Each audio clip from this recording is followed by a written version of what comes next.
Cayden Lindstrom is back on the ice, which is obviously great news, but let's dig a little more into how he looks and what the future means for Cayden Lindstrom. I've got James Tubb of the Medicine Hat News coming to talk all about Lindstrom on today's Locked on Blue Jackets.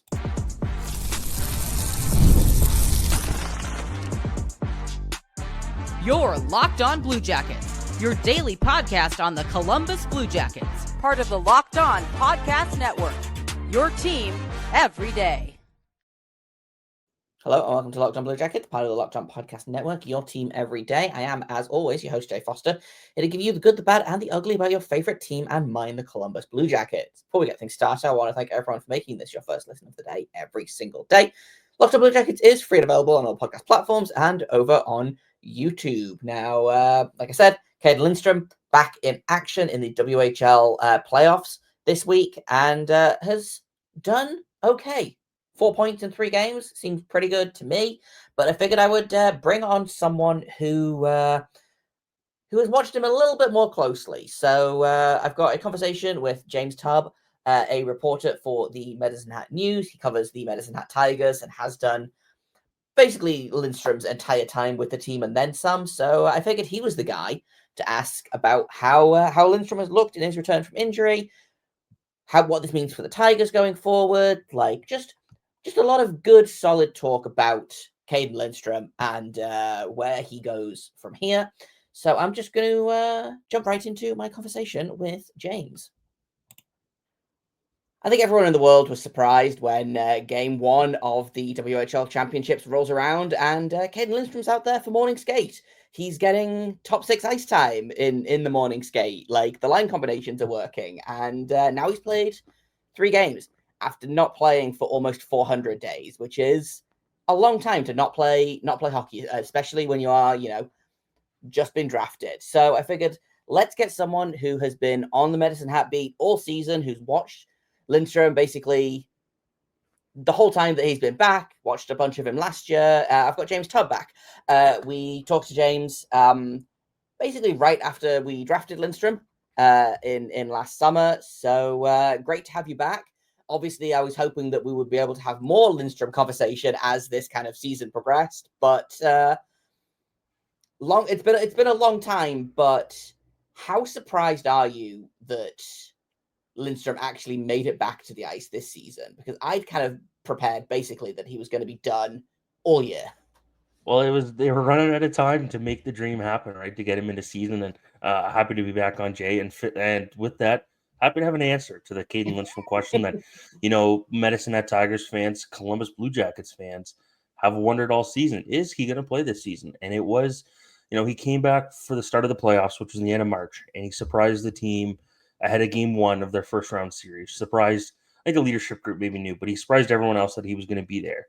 So that was, a cool experience for them. He was their number 1 cheerleader alongside Andrew Basher, right, the Calgary Flames prospect. And, they were cheering on the team. Could they get in? We'll have to wait and see. The answer we got all season right before he underwent that surgery in November. So it was, it just took some time. And he kept skating more and more, Jay, and we just kept seeing him in practices. And, and then I'd say around the middle of the second round, start of the third, he was on power play. And I'm like, he's getting closer and closer. And then, the week leading up to the WHL Championship Series, they just had enough time that it was a week. And, he was really on that second unit. And so was Andrew Basha. It's like, okay, things might start to move and shake here. And then it was Game 1. Pre-game media, of course, the league's in, so you get to do a little bit more. And, we find out that morning that, yes, Cayden Lindstrom and Andrew Basha, the prophecy had returned, however you want to say it. But it was a sigh of relief and excitement kind of for everyone. More, not even just because he's a really good player and the Tigers want him in the lineup. It was for Cayden. And to get him back in the lineup, because when he played last April, right before the draft, he wasn't 100% healthy. So now he comes in here 100% healthy. No deniability about that. It was always just about conditioning, I guess, and we'll get into that. But, to see him get in there, it was a nice surprise, and it's been really fun to see the success he's had through 3 games in the WHL finals. Yeah, hell of a boost for the Tigers as well to get not only Cayden Lindstrom back, but also Andrew Basher, and you add that to, obviously McKenna didn't play game 3, but for a 1-2-3 punch of players, that's not It's not bad. not a bad It's little pretty good. visit. And Yeah. Spokana's a very good team, but you watch, like, I haven't managed to watch any of the games live. I've seen bits from all 3 games. He looks good, like way better than expecting, considering he missed over a year of play, right? How has he looked? Obviously, you've been at the games in Medicine Hat. Like, how's he looking? He looks good. And, game 1 sets up the opening goal for Basha 54 seconds into the game. And it's like, okay, this is, wow, that's Cayden Lindstrom. And I don't think game 1 was his most comfortable. Again, he hadn't played in it was over a year, right? So I think he was still getting up to that speed, the motion, stuff like that. We saw some of the fiery attitude that he has in that game. Game 2, he really played good, I thought, and scored, obviously, which was big for him. And, the pro that he is, he scores, but they lose. So he really could care less about scoring because it didn't matter. He's just mad as hell, yeah. Yeah.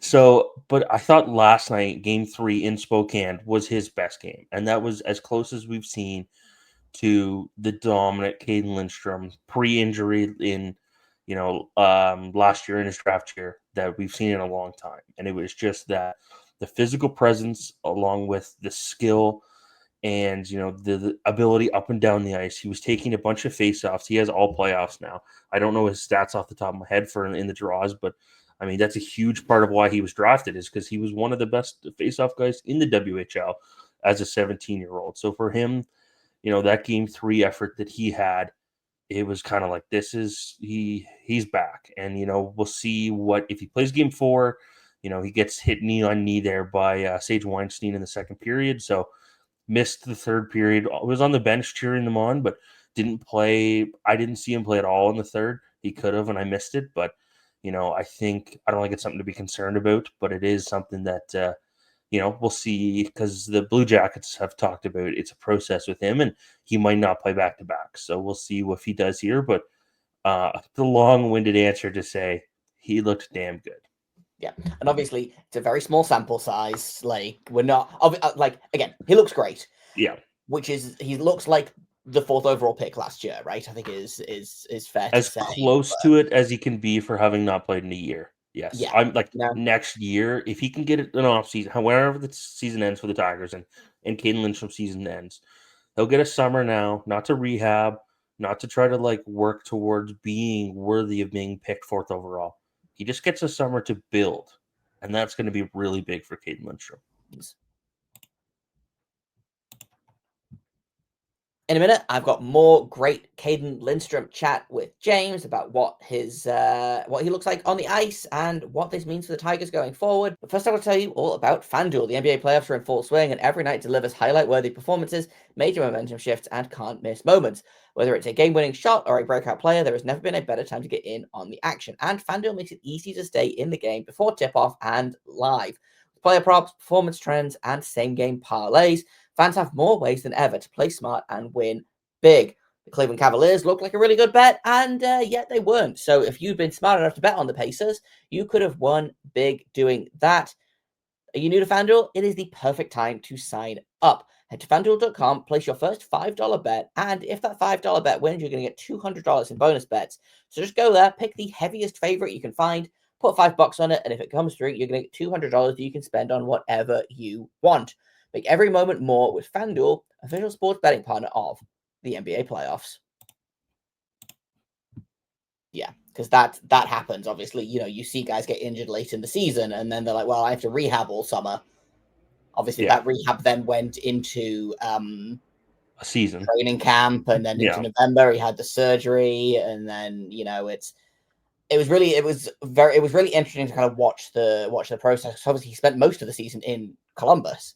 Yes. Rehabbing, skating by himself a lot. And then obviously they reached the point where they wanted him to skate in practice situations, which he couldn't do with the Blue Jackets because he hasn't signed a CLC yet. So I did wonder, are they sending him to Medicine Hat just so he can skate with other people? and then he's there for because he showed up he was there for game one of the playoffs starting, I believe, and I was like, oh, okay, Blue Jacket season is basically done. Send him back to Medicine Hat. We'll see. And then shows up for the WHL final, and apparently is good to go. It's great news for him. It's great news for Medicine Hat. Great news for Blue Jackets fans. What do you think? What's next for Cayden Lindstrom? Not in terms of his career, but you talked about big summer. Got to train. What are you seeing in his game right now that you're like, oh, okay, well, that's what he's got to work on over the summer? Is it physicality? Is it skating? Is it just getting back into the rhythm? I think it might just be getting back into the rhythm. It is so hard to say, Jay, pardon me, because he's missed so much time that it is, this summer might just be getting touches on the ice and getting more reps that he can go at full speed, and then take some time off. But it is, I think that's the biggest thing, and maybe Columbus will have things more so of wherever he ends up playing next season, what. Because I'm sure, he'll go to training camp, which will be huge for him to be a full participant in training camp, for the first time, frankly. So that'll be a big part. I think it'll just be, it's almost like he just took a year off, but not. So he'll spend the summer getting ready for training camp to impress the Blue Jackets, right? And I don't think he'll make the Blue Jackets because, with this kind of a prospect right now, you're going to take some time. So I think this summer is just get some rhythm, take a deep breath. You're okay. You're going to be a really good hockey player. Things are okay. And just kind of enjoy the summer for the first time, after a really probably a stressful summer last year. Yes. Blue Jackets fans have been really, really twitchy about Lindstrom, I feel like, which makes sense. Understandably. High draft pick. We've been burned before by high draft picks having, chronic back issues. They took Ryan Murray, second overall in 2011, 2012, I want to say. And, his career kind of got derailed by these chronic back issues. But it sounds like he's basically good to go. Obviously you've had a chance to talk to him a little bit, probably with post-game media and stuff. How's his attitude? Is it just he's here to do a job? Could you get a sense that he's just so relieved to be back on the ice? What have you had from Lindstrom in terms of conversation? It's a lackadaisical answer, but it's the best answer for this. He's Cayden Lindstrom again. He's happy, he's bubbly, he's laughing, he is back. He's playing hockey again, and that was it's the biggest thing for him to be doing. The thing that he's done forever and he's loved doing. So it's for him. It's a return of the Cayden Lindstrom that I've watched for a season and a half before he got hurt, and for him it's just enjoying being around the team and being part of a team and helping them try to win. He's really, really competitive, so he wants to win, and I can't imagine sitting out as long as he did. Well, he said so in pregame media for game one of the WHL finals. It was hard.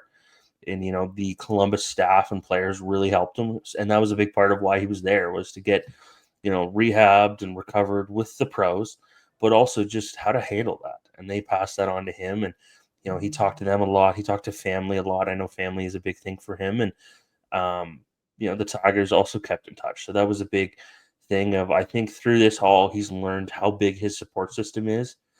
And it's not just because he's, the fourth overall pick and an elite hockey talent. He's got a lot of people in his corner, and he always did with his family, but he's got even more so now. So I think he's just, he's happy. He's not content. He's trying to win here. He's not just here to play games. He wants to win a championship. So it's just a return to the Cayden Lindstrom that, everyone's loved and enjoyed watching for the last couple of years. Yeah, like I said, the clips that I've managed to watch have been really fun. And again, it looks like a lot of his pre-draft coverage, which is extremely promising. Obviously, we've talked a little bit about, he looks good on the ice. How's his physicality looking? Because I know that was a not insignificant part of why I think he was drafted, is he does throw his body around a lot, but that's obviously that's the big thing that you worry about with, especially back issues, right? Is can he still throw the body around, or is that something that you think he's gonna have to take some time? He won't straighten that. He describes himself as a power forward, and maybe game one he showed it a little bit, but not as much as he did in games 2 and game 3. And he's not straying away from physicality. I don't think not that he ever was scared of taking a bump. that was the whole part of him coming back, right? Was the hit. He had to, prove that he could take a hit to come back, and he has, and he can throw hits as well. So I would check that off as well, barring something else happening. But no, I think he's more than happy to be physical, and he really, really embraces that as part of his game. Yeah, you love to hear it. Let's kind of finish off with a little bit of a Lindstrom question, a little bit of a Tigers question. Obviously, we've talked about he might not play tonight. So as of the time we're recording this on Wednesday morning, so Game 4 is tonight or last night, depending on what time you're listening to this. If he doesn't play, that's fine. That might be the smart move, but he's got 4 points in 3 games so far for the Tigers, and they're 2-1 up in the series. How important is Lindstrom to this team's success thus far? Oh, he's played a really big role on that second line so far in the WHL finals, and the Tigers, you alluded to it. No Gavin McKenna in Game 3 in Spokane, right, with a lower body injury. So it is, really, really important, the kind of game that Cayden Lindstrom had. So if Gavin McKenna can't go in Game 4, it would be really tough to not be able to have Lindstrom as well. You have to weigh, they're both just as important, right, to their needs and their plans. So it is kind of really important, I guess, is the answer. He has been so far, and he will be, maybe more so than expected when he came in. I know head coach Willie Desjardins was saying that we don't know what we're going to have with him, right? He was saying that in retrospect with the team and with him and Basher, they didn't know what they were going to have from guys that had missed so much time with injury. So I think they've seen what they've gotten, and the Blue Jackets will sign off. Lindstrom would have to sign off, and so would the Tigers. But if he could get in Game 4, and prove that he could play a back-to-back, that'd be huge. Again, if he doesn't, it's not a slight on him. He's got to do what's best for him. But no, he's come in. He's showed that he can play again, and at his high level. And I think he's one of their more important players right now in the finals. Yeah, I know when we talked just after the draft, the first time you came on the show, we talked about Medicine Hat might be the team to beat, because you look at Lindstrom, you look at Basher, you look at McKenna, who was like a 15 at the time or something stupid 16, like that. Yeah. And now here they are in the WHL finals. Spokane is a really good team as well. Obviously, that Berkeley Catton, Andrew Cristal duo is extremely unpleasant to play against. And gut reaction: does Medicine Hat make the Memorial Cup? Yeah. They're up 2-1 right now. I just think the way the depth showed out in Game 3, I think so. I think it might be long. It wouldn't shock me if the series goes 7. Yeah. But I think they can get past Spokane. And, of the goaltenders, Harrison Madigan has played the best so far in this series. That's the Tigers goaltenders. So, yeah, if I had to put, you're asking me. So, yeah, that's, I think I'd go with the Tigers. I think they can get through this round here and, get a championship. Yeah. It's a hell of a challenge. Yes. Hell of a series to jump back into again after missing a year. Just go ahead and play, match up against Berkeley Catton and Andrew Cristal. And again, Lindstrom seems like he's done it, and he's holding his own, which is really, really great to see. Oh, if I was a Blue Jackets fan, I bet today, like this last week, would have been just pure bliss to see him back play at the level he's been in. A lot of comments on Twitter about Lindstrom's return to the ice, which I think it's great. And if this is, obviously we talked a little bit about this off mic. Obviously, we don't know what Lindstrom's going to do next season. If this is his last stretch in Medicine Hat, it's a hell of a way to go out, right? It could be. If they win it all, it'd be an all right way. But Tigers fans obviously want him back next year, so we'll see what that happens then. But for now, just a lot of success so far, and really, again, the most important part is he's back, he's healthy, and he's having fun. Yeah, gonna be a really interesting player to watch during rookie camp, during training camp, during preseason. You might get a couple of preseason games in, which will be fun. That'll be cool. And go from there. So, James, if people want more Cayden Lindstrom talk, if they want to keep up with the WHL Championship, get the WHL final games, where can they find you and your coverage online? The news can be found Googling Medicine Hat News. and I'm on Twitter at Reporter Tubb, TUBB. And yeah, that's the two best spots to find coverage on Lindstrom and the finals. Awesome. Well, thanks for coming to chat about Lindstrom. I'm sure we'll have you back on at the when all's said and done and the finals are over. We'll have you back on and we'll talk about Lindstrom's postseason play in total. Sounds good. Looking forward to it. That's kind of all I've got for you today.